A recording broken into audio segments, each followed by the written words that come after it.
Hello， 大家好，歡迎嚟到護航1314第2次網上講座。我係卓姑娘。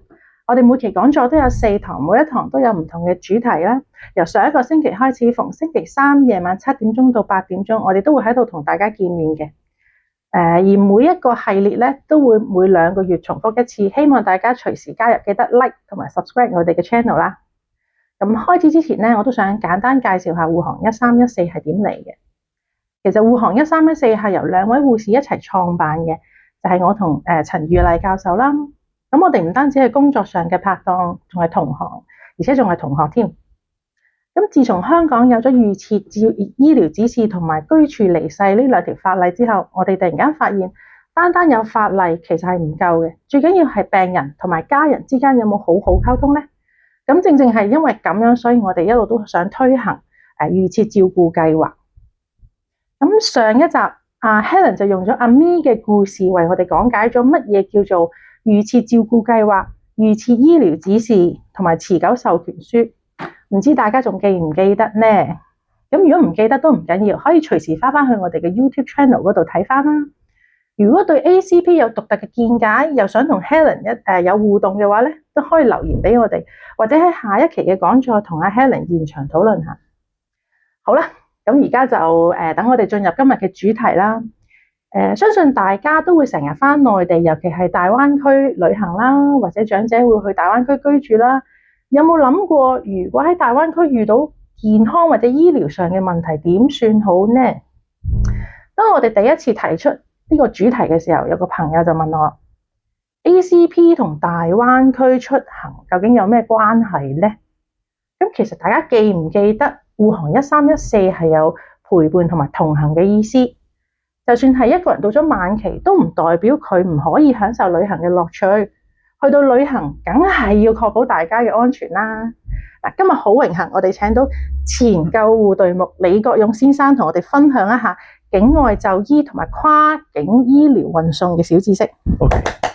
OK，thank you，卓姑娘同埋護航1314嘅邀請啦，咁啊俾個機會我分享我以前嘅一啲工作經驗啦。咁我喺度介紹下自己先。咁我以前喺消防處做前線救護員咧，就15年啦。之後就去咗做私人嘅醫療運送啦、跨境運送啦、國際嘅運送啦。我都係你嘅同事啦，以前係咪？係啊。OK，咁今日嘅主題就係境外出現咗意外，咁應該點做咧？喺我哋嘅經驗可以喺度分享俾大家睇下，我哋有啲乜嘢要注意嘅地方嘅。嚟緊呢個 slide 啦，咁你大家會見到，哇！呢排好多香港人會北上消費啊，北上就醫啊，上面嘅同胞會翻嚟香港求診又好，睇演唱又好，咁有好多交流嘅。咁自然咧就有好多衍生到一啲事情，我哋需要去幫佢哋，例如佢哋發生意外病咗。我哋而家分開3個 part 去講一講，我哋就住突發嘅應變，我哋發生咗任何意外嘅時候，我哋應該要點做啦？當真係要喺異地求診，譬如喺國內求診嘅時候，我哋有啲乜嘢要注意？到我哋真係要運送返香港或者運送返去內地嘅時候，我哋有啲咩安排咧？咁我哋會做一個 topic，每一個去探討下嘅。OK，咁我哋首先講一講突發應變先啦。卓姑娘，相信我哋去到每一個國家，我哋發生意外，我哋應該要記一記當地緊急電話嘅，係咪？係。以下嘅 slide 已經講得好清楚㗎啦。國內咧有3個電話要記住嘅，第一個係110，第二個係120，第3個係119。咁分別係乜嘢咧？110咧就係可能係牽涉啲罪案啊，有啲意外發生嘅時候，需要警察去求助咧，我哋就打110。咁如果需要救護車、醫療運送或者係關乎一啲救援嘅咧，我哋就會打120。火警啊、火災咧，我哋就119。咁可能你會問我，哇咁亂，喺兵荒馬亂嘅時候，我點樣去分別邊個電話啊？咁其實我覺得唔需要擔心嘅，只要你打任何一個電話咧，你講出你嘅要求咧，將你嘅要求咧分流到去相關嘅部門。係啦。咁如果突發嗰陣時，我打個電話講啲咩好咧？最緊要你係冷靜咗先。譬如你係要救護車嘅，咁你要好冷靜咁講俾佢聽事發嘅地點、傷者情況、傷者嘅數目同埋你嘅聯絡方法。控制人員咧係需要去打返俾你，你唔好一次過講晒出嚟，跟住就收線。我哋要好清楚咁講晒以上嗰幾點，等到個控制員同你講你可以收線啦，救護車嚟緊啦嘅時候，你先收線咯。咁我容許我分享翻少少我以前喺消防處嘅經驗啦。好多求助者咧都係好慌張嘅，佢未必可以講得齊佢見到嘅情況，譬如傷者嘅情況啊，危險性有幾大啊咁樣。咁而家消防處咧有個叫調派後指引，當調派員集合到傷者嘅情況啦、地點啦之後咧，佢就會立即派出救護車。救護車去緊途中嘅時候咧，會不停問你傷者嘅情況啊，甚至乎佢會教你點樣去幫個傷者，教你點做 CPR， 咁係提高嗰個存活率。咁所以你係需要留低嗰個聯絡電話，保持一個良好嘅溝通，咁係對個病者係最好嘅，我覺得。咁如果香港人喺內地嗰度有意外啦，佢哋已經打咗內地嘅電話啦，咁仲有冇其他支援可以俾到佢哋咧？咁我哋可以聯絡香港嘅入境處啦，咁裏面有個叫協助在外香港居民小組嘅電話號碼，就1868 24小時熱線。咁香港政府又可以提供咩協助咧？佢哋會幫手通知屋企人啦，通知你喺香港屋企人嚟嘅情況啊，遇到個意外啊咁樣咯。咁有啲嘢佢哋做唔到嘅，譬如係佢唔可以幫你代付一啲醫療費用啦、律師費用啦、酒店費用等等。甚至乎佢要個意外嘅患者要翻嚟香港嘅時候，佢未必可以提供到一個好直接嘅方法俾你咯。咁如果佢選擇喺當地就醫，咁可以點做？情況嚴重，我哋而家打120由救護車送去急症室啦。譬如如果情況許可嘅，咁你都可以去翻啲急症室部門啦，佢哋都24小時開放嘅。咁如果香港人冇醫保喺內地，個費用點算好咧？暫時香港人咧喺內地都會視作為外地人啦，咁所以佢哋都係要俾咗錢先至可以去就醫嘅。咁一定要買醫療保險先得，同埋嗰啲旅遊保。冇錯啊，因為咧我哋喺外地啊、內地啊嘅地方求診嘅時候咧，牽涉嘅醫療費用咧可以係好驚人，超出大家嘅預算，所以咧就一定要買保險。詳細嘅事宜咧，你就要聯絡翻你嘅保險經紀啦。咦，咁如果喺當地醫院就醫嘅時候咧，點樣同佢哋溝通咧？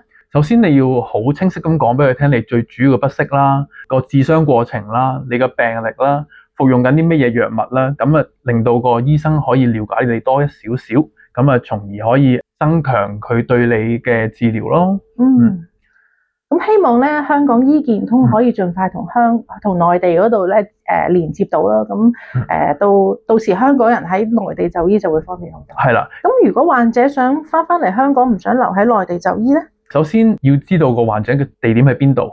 如果係好遠嘅，咁我哋可以用航空醫療啦，亦都可以用高鐵啦。咁如果大灣區嘅，我哋會有陸路救護車啦，高鐵都可以啦。咁如果情況係許可，醫療需求唔係咁高嘅，可以用商務車運翻去邊境都可以嘅。咦？如果患者喺深圳，係咪有一個叫做大灣區跨境直通救護車試行服務啊？冇錯，呢一個試行計劃咧已經運行咗1年。咁佢個好處咧就係唔需要喺關口度轉車啦，直接就喺香港大學深圳醫院直通去到香港嘅指定急症室。咁有咩申請條件㗎？首先個患者係要自願先啦，個病情係要穩定，唔係緊急嘅。經過評估後喺運送途中唔會惡化，咁先至會成行嘅。咦？咁申請流程咧？申請流程咧，只要患者同翻香港大學深圳醫院嘅病房提出啦，咁佢哋就會同香港醫管局一同審批呢個 case， 究竟係咪可以成行？如果係批咗的話咧，咁呢個個案就可以成行噶啦。咦？呢個計劃已經行咗1年啦，咁有冇啲咩數據俾我哋睇下咧？有嘅，睇一睇 slide 先。2024年去到2025年咧，因為呢個計劃咧，我哋已經係運送咗17個病人翻香港噶啦，分別有11個係從深圳啦，有6個係從呢一個澳門嘅。咁如果病人唔係喺港大深圳醫院，咁點算好啊？咁就因應翻病人嘅情況啦。如果情況許可嘅，咁佢可以自行安排翻一啲商務車直接運翻香港啦。咁如果情況係可能係差少少嘅，咁可以向翻佢住緊嘅醫院，叫佢安排翻一架國內救護車，將佢送到去邊境，咁再叫翻香港消防處救護車送你去醫院啦。咁例如係深圳灣關口為例啦，你喺嗰度叫消防處救護車咧，係會送去指定急症室，就係屯門醫院啦。咁如果過咗12點，夜晚過咗12點，深圳灣閂咗咧，咁就要去皇崗，咁就係24小時嘅，咁嗰度咧就會送去北區醫院啦。OK。咦？但係有好多病人同家人咧，一上咗消防救護車都會問：我唔想去指定嘅醫院，我可唔可以去我想去嘅醫院㗎？消防處救護車咧一定係送去指定嘅醫院。如果你唔想去咧，咁你可以嘗試下其他嘅機構啦，譬如係聖約翰救傷隊同埋醫療輔助隊，佢哋都有救護車，佢哋都可以送你想去嘅地方嘅。咁除此之外，仲有冇咩其他選擇咧？仲有一啲自己安排嘅醫療車啦，咁嗰啲咧就不受地域限制，想去邊都得啦。咁如果我想用呢個服務，有啲咩需要留意啊？呢個服務咧，一般都需要係要事前去做預約嘅，一般都係會問你索取翻啲醫療報告啦、病人醫療報告啦、而家嘅情況啦，要掌握到呢一啲資訊，評估個過程裏邊佢唔會有啲乜嘢嘅轉差嘅情況之下咧，咁我哋先至會成行嘅。咁又有個好現實嘅問題啦。咁聖約翰救傷隊嗰啲就唔使錢啦。咁如果自己安排醫療車，咁需唔需要付款㗎？當然需要啦。佢會因應個病情，譬如簡單到可能係救護員就可以啦。咁原來個病情再差啲，咁可能要護士甚至乎醫生儀器亦都有所不同。咁嘅情況之下咧，咁個價錢都會因應翻個病況有所改變咯。明白啦。除此之外咧，私人嘅醫療車有幾方面有啲需要留意嘅，就係佢合法性啦。例如佢可唔可以合法咁進入去禁區啦？有冇禁區紙啦？有冇呢一個收費車輛牌照啦？以上嘅事宜咧，如果遭到截查，咁其實對個病人都有好大嘅影響嘅。咁所以呢方面大家都要留意嘅。